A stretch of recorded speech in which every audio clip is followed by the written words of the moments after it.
música, política, deportes, espectáculos. Porque todo es cultura y porque somos radio. Radio Cultura. fmradiocultura.com.ar.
Humoresque, un puente a la cultura checa.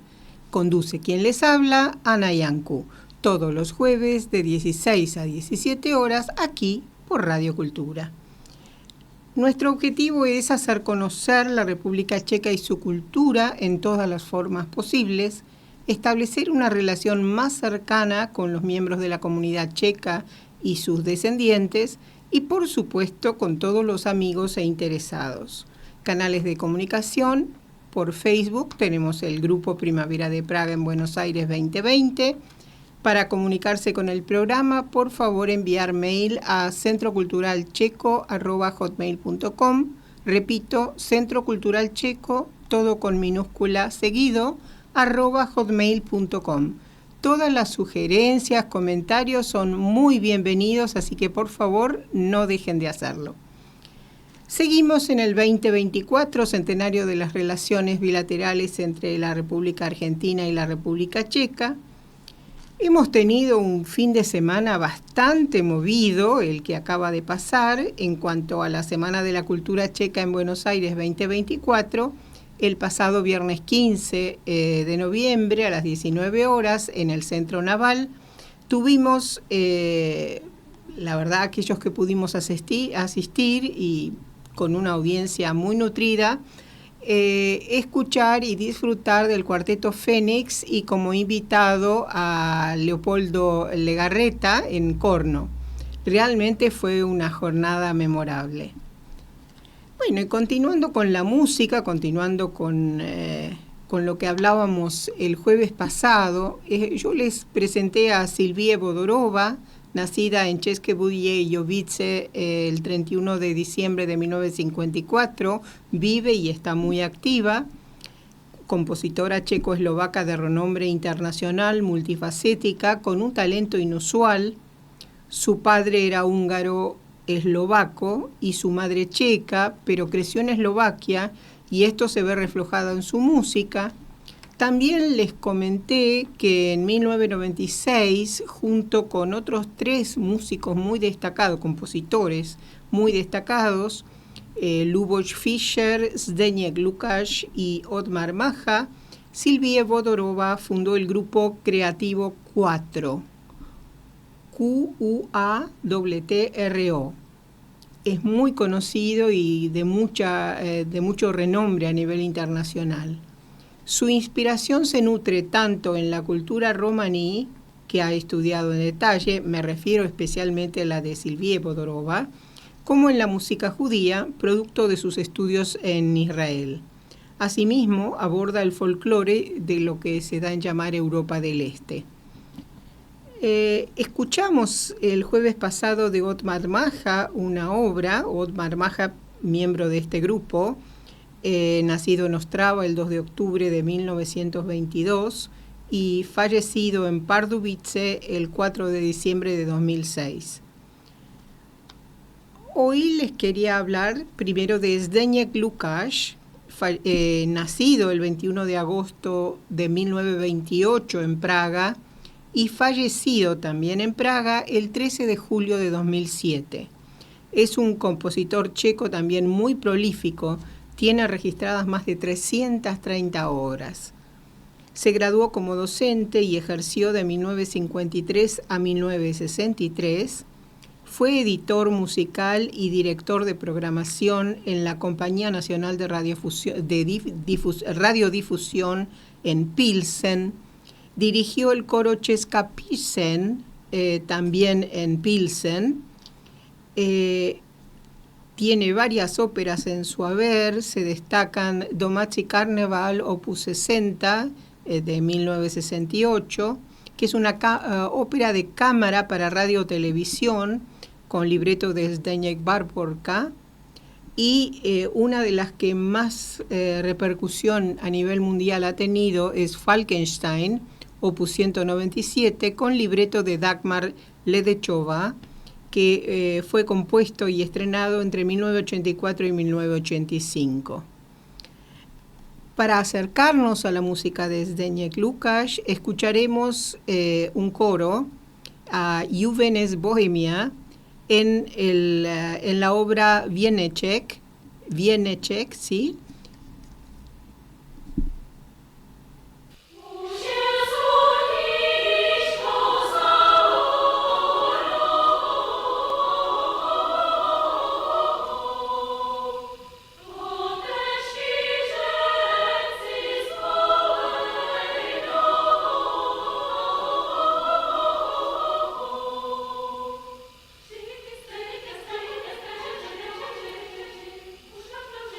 Thank you.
Acabamos de escuchar a Juvenes Bohemia en Wieneczek de Zdeněk Lukács. Por supuesto, como les dije, la obra de Zdeněk Lukács es muy amplia y él dedicó buena parte a los coros, que era una de sus pasiones, pero como yo les dije, también hay obras de cámara y óperas. Ahora yo quería dedicarnos un poquitito a hablar de la historia de esta época. Noviembre para los checoslovacos es época de recuerdos, de recordar, de no olvidar, más que de recordar. Y quería hablar sobre Carta 77. Ustedes deben haber escuchado, y sus signatarios. Carta 77 es un manifiesto que justamente fue firmado por gente muy destacada del momento en 1977. Pero es difícil de comprender la importancia y la repercusión que tiene en la historia a partir del tiempo si no vamos un poquitito para atrás. Así que siguiendo con el libro de historia de Chorny y Pokorny, del que tengo en castellano y que yo siempre les leo algunos párrafos, vamos a ver un poquitito para atrás y que empieza en agosto de 1968 con lo que se dio en llamar la Primavera de Praga. En la noche del 20 al 21 de agosto comenzaron a ocupar Checoslovaquia fuerzas armadas de la URSS, Bulgaria, Hungría, la República Democrática Alemana y Polonia, lo que se llamó el Pacto de Varsovia. Pero los adversarios internos del esfuerzo reformador no consiguieron formar un gobierno obrero y campesino colaboracionista. El 22 de agosto de 1968, prácticamente ya en la clandestinidad, se reunió el llamado Congreso de Vyšehrady del Partido Comunista Checoslovaco, que tomó parte muy significativa en la dirección de la resistencia popular a la ocupación. Los soldados soviéticos, ignorados o aturdidos por los reproches de la ciudadanía, no supieron entonces influir en la vida del país ocupado. Por consiguiente, el mando soviético se vio obligado a negociar con los que se había propuesto derrocar. Al fin, en las negociaciones del 23 al 26 de agosto, consiguió obligar a Dubček, Svoboda, Černík y otros a firmar los llamados protocolos moscovitas, que legalizaban la estancia de fuerzas militares soviéticas en el país. La dirección checoslovaca esperaba que, a cambio de esta concesión de principio, lograría mantener la orientación reformadora, al menos en la esfera económica. Sin embargo, las promesas de los reformadores fueron cumplidas en un solo renglón. El 28 de octubre de 1968 fue proclamada la Federación del Estado Checoslovaco. En lugar de un solo gobierno, funcionaron a partir de entonces tres: el federal, el checo y el eslovaco. De modo similar, además del Parlamento de todo el Estado, decidían sobre algunos asuntos también el Consejo Nacional Checo y el Consejo Nacional Eslovaco. Pero eso era el máximo que los representantes soviéticos consentían. Es más, no respetaban ni los compromisos contraídos en agosto. Con ayuda de sus partidarios, reclutados entre los checos y eslovacos, fueron socavando la unidad de las fuerzas reformadoras. No detuvo este proceso ni siquiera la desesperada protesta del estudiante Jan Palach, que el 16 de enero de 1968 se quemó vivo en la praguense plaza de San Venceslao. Las grandiosas manifestaciones a raíz de la victoria del equipo de hockey checoslovaco sobre el de la URSS, el 28 de marzo de 1969, sirvieron de pretexto para agudizar las presiones. El 17 de abril de 1969 se destituyó de su cargo de primer secretario del Partido Comunista Checo a Alexander Dubček y fue sustituido por Gustav Husak, el cual se había adaptado a la situación. digamos, adaptado. Después de Dubček salieron de la dirección otros representantes de la reforma checoslovaca. En 1970 se procedió a la investigación de todos los comunistas, tras la cual hubieron de abandonar las filas del partido 500.000 de personas. En el país se produjo una segunda ola de emigración en masa. Luego vino la normalización, después de abril de 1969. La realidad es que el retorno total a enero del 68, de 1968, o sea, antes de la invasión, no era posible. No obstante, los nuevos gobernantes de Checoslovaquia hicieron por ello cuanto pudieron. Contra algunos de los que no estaban dispuestos a reconciliarse con el nuevo estado de cosas, se iniciaron procesos políticos que, sin embargo, ya no terminaban con la muerte en el cadalso. Otros no pudieron librarse de la vigilancia por la policía secreta. Los adversarios del régimen no estaban autorizados para ejercer profesiones de prestigio. El Estado, que ostentaba el monopolio del empleo, les permitía trabajar tan solo donde no pudieran entrar en contacto con otras personas, es decir, como fogoneros, guardas, etc. Por los padres eran también castigados los hijos, a los que las autoridades no les permitían cursar estudios. A los ciudadanos checoslovacos se les prohibió viajar libremente. La planificación central de la economía estaba en consonancia con la centralización de las decisiones políticas. El régimen se esforzaba por granjearse apoyo mediante un mantenimiento artificial del nivel de vida. La reacción de la población fue una creciente apatía. Pasó a engrosar las filas diezmadas del Partido Comunista, gente joven deseosa de hacerse valer y de hacer carrera, pero la mayoría optó por hacer vida privada. El mundo observaba con gran atención la cultura independiente checoslovaca. Las obras de teatro de Václav Havel fueron escenificadas por numerosos teatros del resto del mundo y traducidas a muchos idiomas. Las obras de Milan Kundera, Bohumil Hrabal, Ivan Klima y Ludwig Vaculík. En el año 1984 obtuvo el Premio Nobel de Literatura Jaroslav Seifert, de él hemos hablado en algunos programas anteriores. De los directores de cine que emigraron al extranjero, el más famoso llegó a ser Miloš Forman. Los predilectos de la población checoslovaca devinieron Jerzy Menzel y Viera Chytilova.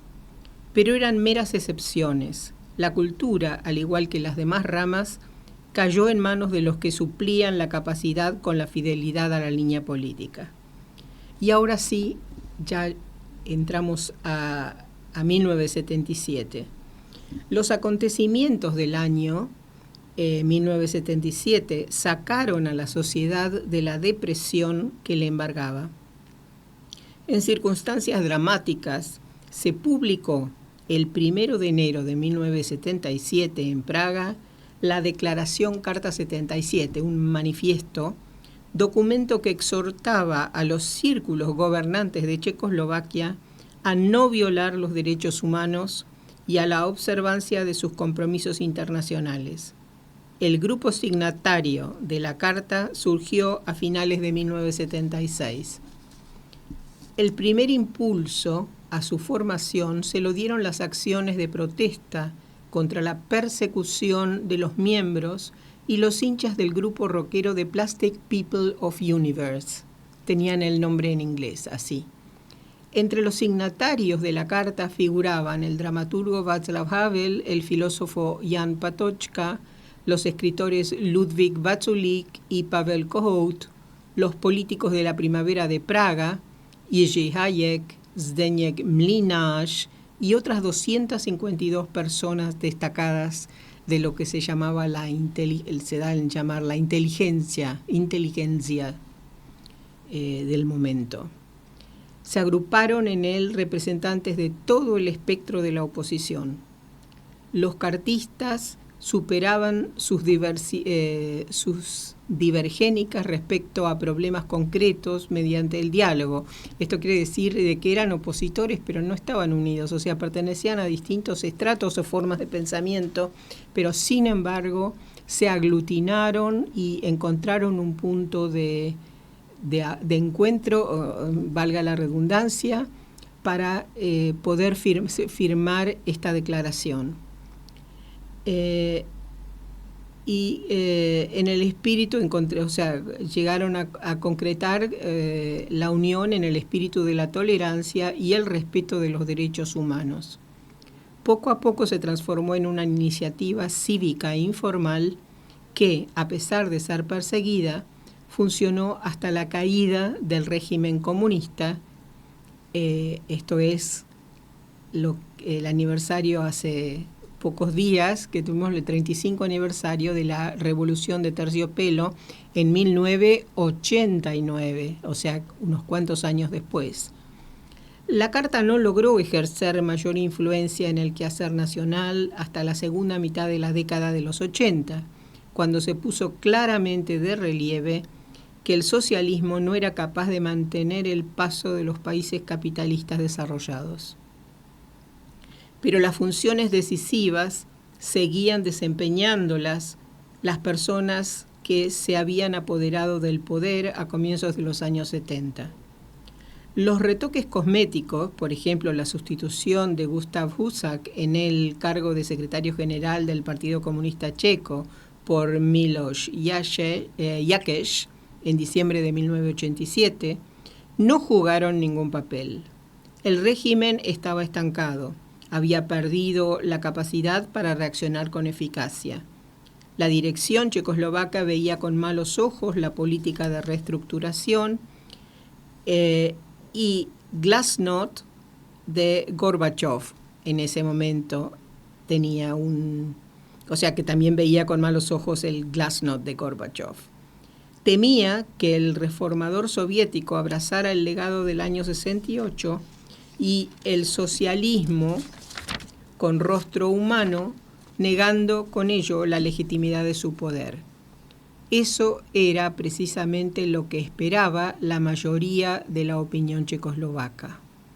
A pesar de que la política del Partido Comunista Checoslovaco oficialmente no presentó cambios, en el país comenzó a surgir cierta inseguridad debido a las transformaciones que se operaban en la Unión Soviética, a la que por años se le había jurado fidelidad hasta la muerte. Por otra parte, iba creciendo la crítica y la valentía cívica que tuvo su punto culminante en una serie de demostraciones ocurridas en agosto de 1988, el 20º aniversario de la invasión soviética, y a principios del año 1989, al conmemorarse 20 años de la muerte de Jan Palach, inmolado, también el 1 de mayo y el 21 de agosto del mismo año. No obstante, las intervenciones represivas ya no lograron quebrar el movimiento de la oposición y, al contrario, echaron más aceite a la candela, como se dice. La actividad de los grupos e iniciativas oposicionistas encontraban apoyo entre grupos cada vez más grandes de la población que de forma sensible concebía también los cambios en la esfera internacional. Bajo estas circunstancias, el viejo régimen no pudo sobrevivir tampoco en Checoslovaquia. El viernes 17 de noviembre, 50 aniversario del ajusticiamiento de 9 representantes checos del movimiento estudiantil y cierre de los institutos de educación superior por los nazis en 1939, tuvo lugar una gran manifestación de los universitarios en la cual participaron también los afiliados de los organismos independientes. En el transcurso de la misma se produjeron muestras espontáneas de rechazo al régimen opresivo. Los contingentes policíacos la disolvieron brutalmente. El comportamiento paralelo del procedimiento de las fuerzas represivas nazi y las comunistas causó una gran indignación en la población. El pueblo comenzó entonces a condenar masivamente esta represión y a través de protestas escritas solicitaban su análisis y a veces la revisión de algunos aspectos de la política actual. De los métodos de violencia se distanciaron cuidadosa y previsiblemente también ciertos estratos oficiales, Partido Socialista Checoslovaco y Unión Socialista de la Juventud, así como sus diarios, Palabra Libre y Frente Joven, Mlada Fronta, lo cual resultó ser un elemento de mucha importancia. Sin embargo, fue la huelga estudiantil, las escuelas de educación superior y parcialmente la de educación media, y la de los teatros, lo que se convirtió en la declaración oficial de la lucha contra el régimen comunista, iniciada el 19 de noviembre y llamada Revolución de Terciopelo, porque se caracterizó por el hecho de que en vez de utilizar medios violentos, confiaba en la influencia de la información y la propaganda. Bueno, hay mucha más información, pero era importante por lo menos recordar, no olvidar lo que pasó en nuestro país para estar donde está hoy. O sea, hubo mucha gente que dedicó su vida para poder tener hoy una República Checa y una República Eslovaca, aunque independientes, saludables y divididas, o sea, separadas, pero por decisión propia, como dicen, fue un matrimonio que llegó a la ruptura de su relación, pero en forma tranquila, sin discusiones. Así que, bueno, esta semana, noviembre todavía, hoy 21 de noviembre, siguen los acontecimientos, pero bueno, la revolución de Terciopelo, de la que se cumplen este año 35 años, está dando sus frutos, pero no debemos olvidar a aquellos que intervinieron y dieron en muchos casos su vida por ello. Bien, volviendo ahora a la música, quisiera continuar con los miembros del Grupo 4, y no es casual que el próximo, o sea, hablamos ya de Silvie Vodorova, hablamos de Otmar Maja ya el jueves anterior, hablamos de Zdeněk Lukács, y nos queda el cuarto, que es Luboš Fischer, que nació en Praga el 30 de septiembre de 1935 y falleció también en Praga el 22 de junio de 1999. Es un compositor checo muy conocido, tanto por sus bandas sonoras. Aquellos que hayan visto algunas películas checas, apuesto que alguna de las que vieron, la banda sonora correspondía a una composición de Luboš Fischer. Y también se destacó mucho en música de cámara. De 1952 a 1956 estudió composición en el Conservatorio de Praga como alumno de Emil Hlobil. Hablar de Luboš Fischer y hablar de lo que se dio en llamar la nueva ola del cine checo en los años 60 y 70, con exponentes como Jaromír Jireš, Chytilova también, Věra Chytilová, eran películas todas musicalizadas por Luboš Fischer. Recuerdan que en el mes de septiembre tuvimos aquí la visita de Luis Vajnikov, el director general de Art Kino Pictures, quien tan generosamente nos puso a disposición durante todo ese mes películas en YouTube, en el sitio de Art Kino. Bueno, las películas de las cuales vamos a escuchar partes de las bandas sonoras, si a ustedes les interesa verlas o reverlas, vayan al sitio, entren a nuestra página de Primavera de Praga en Buenos Aires 2020, en Destacados, y vayan buscando y seguramente van a aparecer algunas de estas películas. Entonces, Luboš Fischer como compositor de bandas sonoras de película,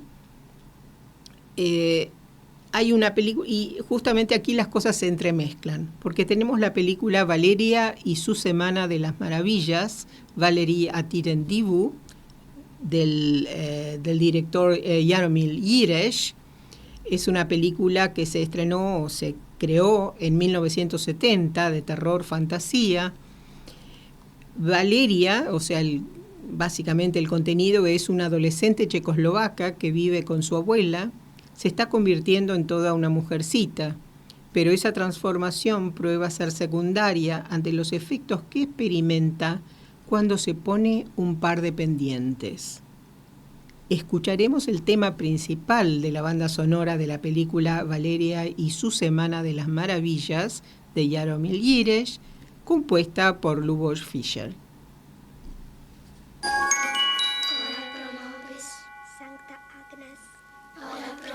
Sancta Cecilia, ora pro nobis. Sancta Catarina, ora pro nobis. Omnes Sanctae Virgines, orate pro nobis.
Acabamos de escuchar el tema principal de la banda sonora de la película Valeria y su Semana de las Maravillas de Jaromír Jiřeš, compuesto por Lubos Fischer. También de la misma película vamos a escuchar el tema Hermano y Hermana, canción del reloj, Orlitz, y van de la misma banda sonora, también compuesta por Lubos Fischer. Van a nombrar que es como que se están durmiendo y se escucha y se entiende que dicen Dobrou noc, buenas noches, que es el saludo antes de dormirse.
až se probudíš, lásko, nevyzrá své tajemství.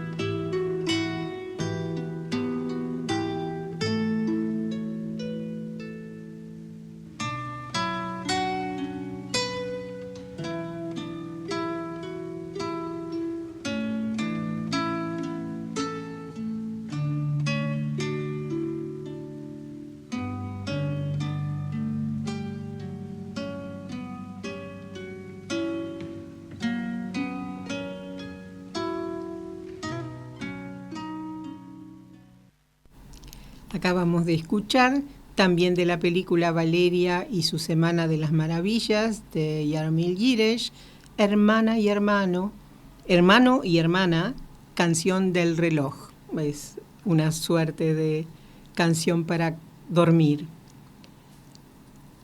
Otra de las películas también, o sea, que llevaba la banda de sonora de Lubos Fischer, es El secreto del castillo en los Cárpatos, Tajemství hradu v Karpatech, de Oldřich Lipský, de 1981, que es una comedia o ciencia ficción y que está basada en la novela de Julio Verne, El castillo de los Cárpatos. A modo de ilustración, escucharemos un fragmento de su banda sonora, El secreto del castillo en los Cárpatos, de Oldřich Lipský, compuesta por Lubor Fischer.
Acabamos de escuchar un fragmento de la banda sonora de la película El secreto del castillo en los Cárpatos de Oldrich Lipski, compuesta también por Lubos Fischer.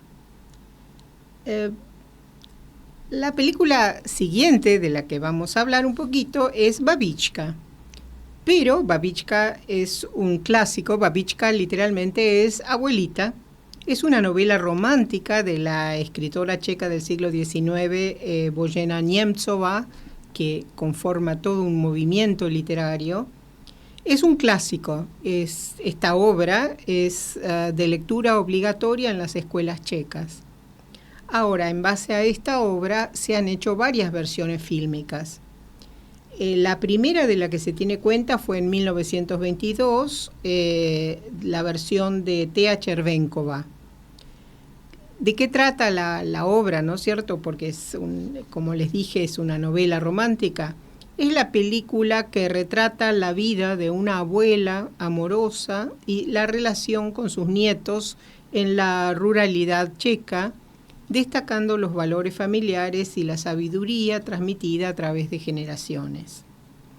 En 1940 hay otra versión fílmica de František Čap, y en 1971 surge una versión fílmica para la TV, para la Česká televize, la televisión checa. Esta versión es de Antonín Moskalík y con música ¿de quién? Adivinen, Lubos Fischer. De esta película, de la última versión de 1971, escucharemos un fragmento también de la película Babička. Esta película tiene algunos aditamentos a la versión original de la novela. Entonces, como iba en capítulos, esta es del capítulo Babička, primera vez en el castillo. Repito, la versión fílmica es de Antonín Moskalík y con la banda sonora también de Lubos Fischer.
Acabamos de escuchar un fragmento de la banda sonora de la película, la versión fílmica para televisión checa de 1971, Babička, primera vez en el castillo, de Antonín Moskalík, compuesta también por Lubos Fischer. Es de destacar que Lubos Fischer, con estos directores de cine, con toda esta movida, aportaron también lo suyo para llegar a la revolución de Terciopelo, cada uno desde su lugar, firmó, o sea, la Carta 77. Algunos se quedaron, otros se tuvieron que ir, pero cada uno puso su granito de arena para mantener al pueblo vivo, en contacto con la vida, con la realidad, con las posibilidades que estaban allí afuera, pasando la que se dio en llamar cortina de hierro. Las películas Arkino Pictures en YouTube, fíjense, entren en nuestra página, Primavera de Praga en Buenos Aires 2020 en destacado, y van a encontrar los links. Yo creo que todavía están. Realmente vale la pena darles una nueva mirada a las películas, ahora que ya saben quién compone las bandas sonoras. Y llegó, hablando de Babička, abuelita, estamos con El Rincón de la Abuela, Babichin Koutek, y hoy les traje una leyenda. No me puedo ir sin leerles una leyenda, y la de hoy es la del reloj astronómico de la ciudad vieja, Staro Miesto, reloj, el Orloj, así le llamamos. El ayuntamiento es el verdadero corazón de cada ciudad. Al igual que cada hombre cuida su corazón, los concejales cuidan el ayuntamiento. Los concejales de Praga en las postrimerías del siglo XV no eran excepción en este sentido. La vida de la ciudad política y cultural se concentraba en el ayuntamiento de la ciudad vieja desde principios del siglo XII. A lo largo de los siglos, los concejales procuraron que ese edificio fuera digno de representar una ciudad tan bella e importante como Praga. El edificio fue surgiendo paulatinamente a medida como fueron creciendo las casas en los alrededores de la ciudad. Pero cuanto más heterogéneo era el edificio, tanto más cariño le cobraron los checos. Y cuando el reloj astronómico fue instalado en la torre del ayuntamiento, el edificio se convirtió en un orgullo de la ciudad. El relojero checo y maestro de las ciencias matemáticas de la Universidad Carolina, Janusz, conocido como Jan Rouget, fue considerado por error como creador del reloj. Sin embargo, él solamente perfeccionó el aparato y se encargó de su mantenimiento durante unos largos 30 años. Según se puso en evidencia posteriormente, el autor del dispositivo original, aunque mucho más simple, fue el relojero Mikuláš de Kadaň, que montó el reloj aproximadamente en 1410. El reloj de la ciudad vieja de Praga, Staro Miesto, daba envidia a toda Europa. El mismo señala tanto la hora y la fecha como la salida y la puesta del sol y la luna y los signos del zodíaco.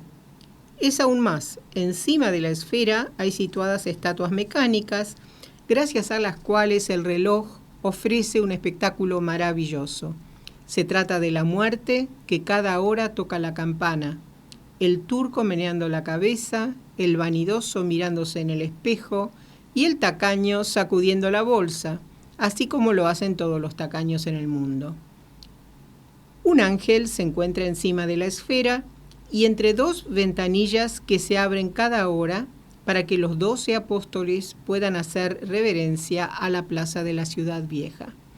Al final de la procesión aparece el Cristo dando la bendición con la mano derecha y luego las ventanillas se cierran y el reloj da la hora.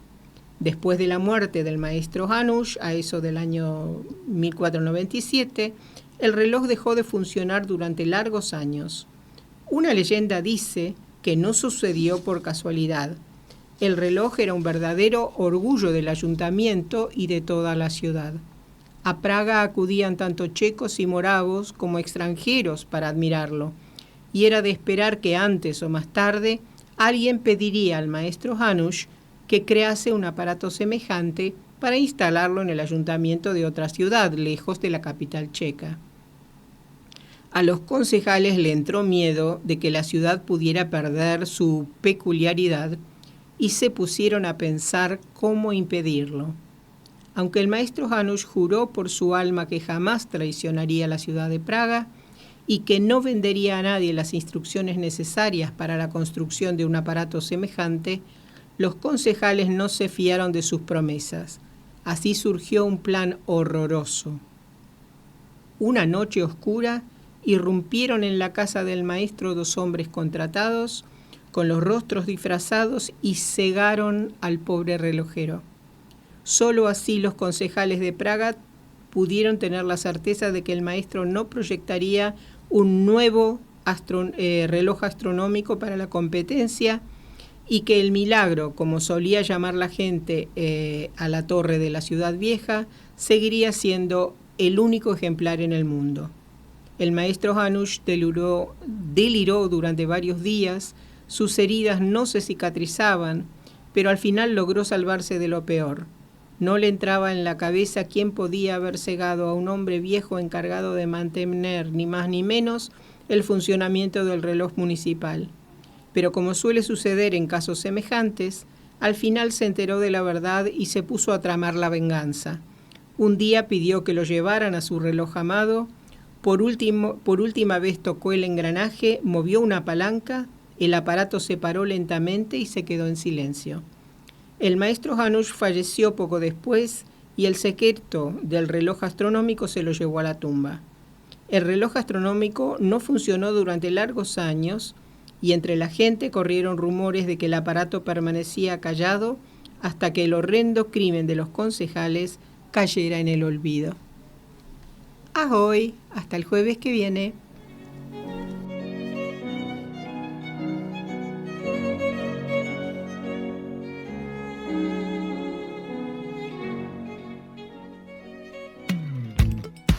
La política es cultura, porque todo es cultura y porque somos radio.